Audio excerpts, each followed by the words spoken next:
खैबर पख्तूनख्वा में आज दूसरे रोज भी तमाम प्राइमरी सरकारी स्कूल्स बंद हैं। सूबाई महकमा तालीम ने अपने असातिज़ा की हड़ताल का हल निकाल लिया। मिडिल और हाई स्कूल्स के अहाते में कायम प्राइमरी स्कूल्स में दर्स व तदरीस का अमल जारी रखा जाएगा।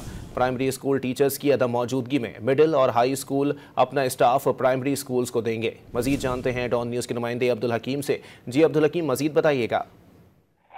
ये जी बिल्कुल, जहाँ पे प्राइमरी स्कूल टीचर्स एहतिजाज पर है और सुबह भर में 26,000 से ज्यादा प्राइमरी स्कूल्स में असातिज़ा पढ़ाई के लिए पेश नहीं हो रहे और कई स्कूल बंद भी कर दिए गए थे। तहम महकमे तालीम की जानिब से स्कूलों की बंदिश पर बरहमी का इजहार किया गया कि एहतिजाज करने का इनका हक है, लेकिन स्कूलों को बंद न किया जाए। तो इसका हल इन्होंने इस तरह निकाल दिया है कि एक एलामिया जारी किया गया और तमाम अजला के जो डिस्ट्रिक्ट एजुकेशन ऑफिसर है उनको हिदायत दी गई है कि जो प्राइमरी स्कूल मिडिल और हाई स्कूल के करीब है तो वो मिडिल स्कूल और हाई स्कूल के टीचर्स फौरी तौर पर जाकर प्राइमरी स्कूल के बच्चों को पढ़ाए और स्कूल को किसी सूरत बंद ना किया जाए ताकि बच्चों का वक्त जाया ना हो।